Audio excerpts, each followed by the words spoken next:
Granddaddy, look what I found. Son, you found a real arrowhead. Dad, this very point right here was used on the end of an arrow. You know what arrows are. Our ancestors, your very ancestors, hunted deer right here on this very river.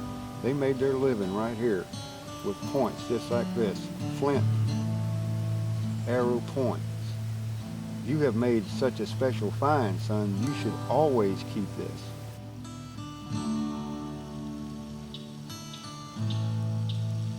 You know, that story really happened.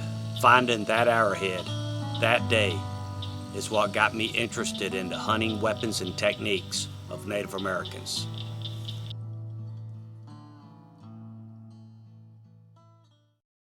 This is the remains of the first arrow that I ever took a white-tailed deer with. River cane arrow with a flint point. Over 20-something years ago. This man right here was the man that convinced me to go down that trail of primitive archery. Many, many years ago, Danny convinced me to pursue making my own bow because I was disgruntled with modern archery. And he said, "Thad, why don't you make your own bow?" And I'm going, "Yeah, right. Just go out in the woods and cut down a tree and make your own bow." He said, "Yeah, that's the way it was done. It's the way Granddaddy did it." That's the way your granddaddy did it. You remember that conversation? Sure do. He went out on this very river right here. He went out, my very first bow that I ever owned, because we didn't have a lot of money. He went, cut a hickory tree. He made your bow. Made my very first bow, Cherokee D bow. I still have that bow. That's the one we went and looked at.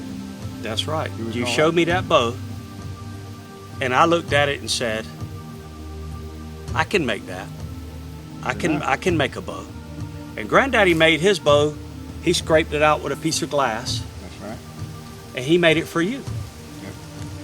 And when I looked at that bow, something happened inside of me, and I said, I got to pursue this. Now this is cool. This is interesting. That is true. This is history and archery and hunting and culture and everything wrapped into one. And I knew something had happened, you know, up here with me, that I was going to pursue this. You know, Danny, our family had a very strong folklore of us coming from Native American people. That's true. Yes, we did.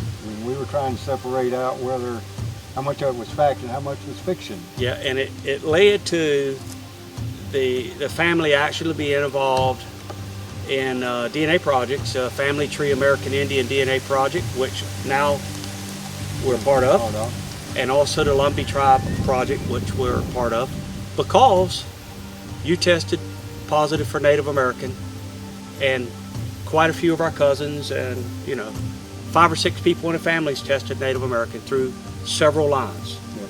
Yeah. And we have proven our Native history and culture. Ancestry, yeah. Which is kind of rare, as far as I understand. A lot of people claim Native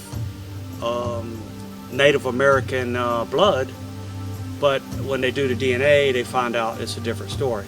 So I would encourage people out there, if they're interested in this, to go ahead and do the DNA. It does not care. It is not biased, and it will tell you fact from fiction. And a lot of times genealogy was wrong and things was written down wrong and inaccurately, and sometimes for purpose. But we actually did the test, and we proved our history.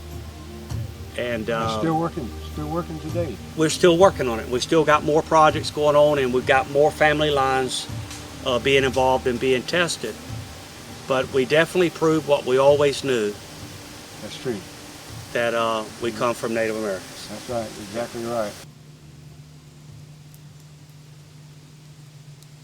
That's right. We always had that. We always had that feeling. We always knew it, but we finally had a way to prove it. It's kind of crazy, I used to go out and hunt arrowheads, and I would pick up an arrowhead and actually think, wow, I felt like maybe that was a part of my culture. Right. Yes. And we proved that it was. Yeah. And it was so cool to do. And I know I called you up when the test results come in, and I said, "Hey, Danny, guess what? You're not Irish." Yeah, that's true. I remember. I was far away when you called me, but I was glad And to then get the I call. remember what you told me. You said, we knew it anyway, didn't we? That's true. That's true. We did know, but we do have some Irish blood too. We do. That's true. So Yes. we have some European Small blood amount. too. Yeah. Small amount.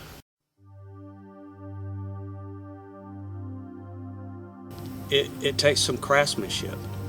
You just don't go out and build a bow and arrow your first attempt usually that you can take, a whitetail buck with, the very next week. It takes a little bit of patience and endurance, perseverance, a little blood, sweat, and tears. You have to get down and dirty and make a bow, make an arrow, make some mistakes. That's true, Thad. Our ancestors, that we can truly say, they did it out of survival, but those were truly our first craftsmen. They were craftsmen because they could build stuff such as this that led to survival and to taking Success. a game. Success. I tell people all the time, good point, because I tell people all the time, just because it's made out of natural materials does not mean it's, people think primitive natural materials inefficient. No. Native people were skilled craftsmen, and natural material is very good material. A flint point will get as sharp as a razor, durable, go right through a deer.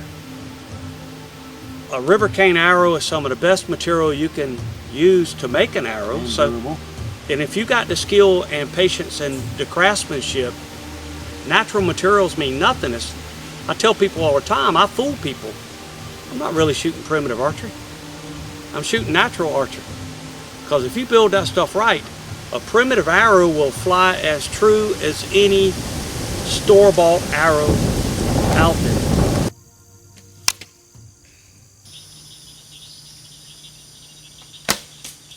Ooh.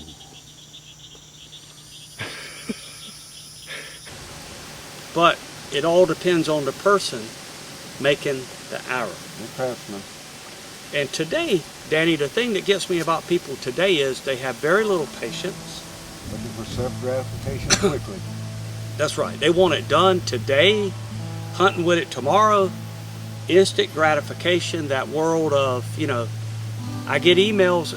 The other thing, I get emails from people and they're asking me A to Z on making an arrow, and they never really went out and tried to make one yet, And they've already got information on, well, maybe I got enough information. Well, go out there and stumble a little bit. Go out there and make some mistakes. Sweat a little bit. Make an arrow. Shoot it. Learn from your mistakes. There's no email out there going to teach you how to make anything, and there's no video or no book that's going to teach you if you don't really want to learn it. But you know what? If you really want to learn it, you're going to gather all that information, but then you're going to do the hard part. And it may take the patience because, that first arrow may not satisfy you. No, probably won't.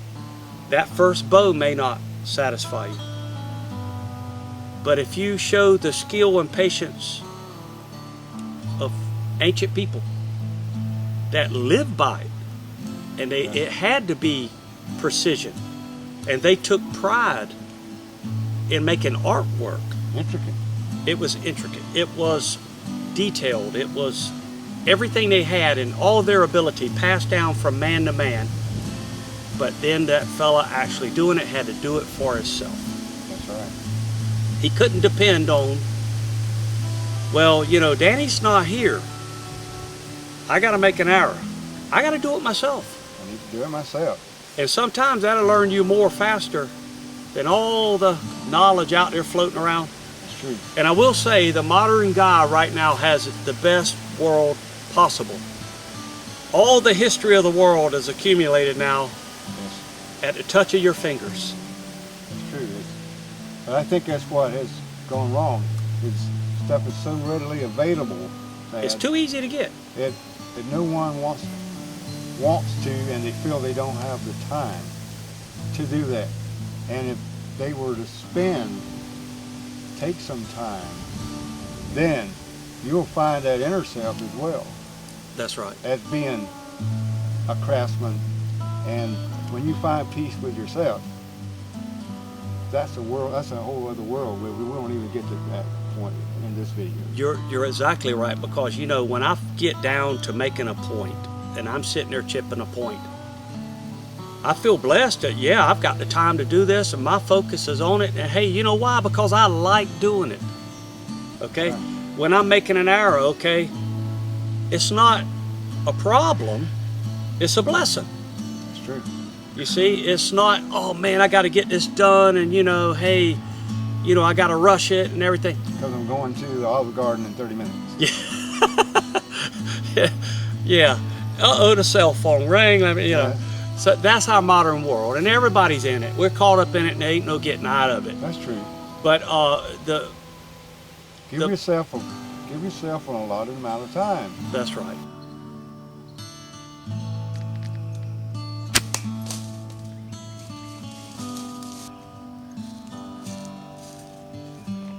And there's a little segment of our society now that's got this thing called laziness. Oh yeah. If it becomes work, that evil word, I don't want nothing to do with it. Well, life is work. That's true. You know, Everyday living. everyday living is work. And if you don't think primitive people worked, you haven't studied primitive culture. They worked. Brain tan a deer hide and come back and tell me you hadn't been to work. That's right. That's right. You went to work. And that's after the work you took to get the deer. That's exactly right. And the whole thing was work. Very little time where you sat down and said, wow, this is leisurely, you know. That's true. That's right. Maybe when you was eating that jerky you made or something. Yeah. But that's the real world. So just take a bite of reality and realize it's going to be work, but also get the right mental concept that, hey, man, I've got the time to do this. This is great, you know. That's right. And I'm going to enjoy myself. I want to tell you thank you for continuing the quest, continuing pursuing our ancestry and keeping up the traditions. Well, you was a big part of it, Danny. You was right there with me the whole time. Even when I shot this deer, you know, you was right there with me. So we've never been separate in thought anyway. That's true.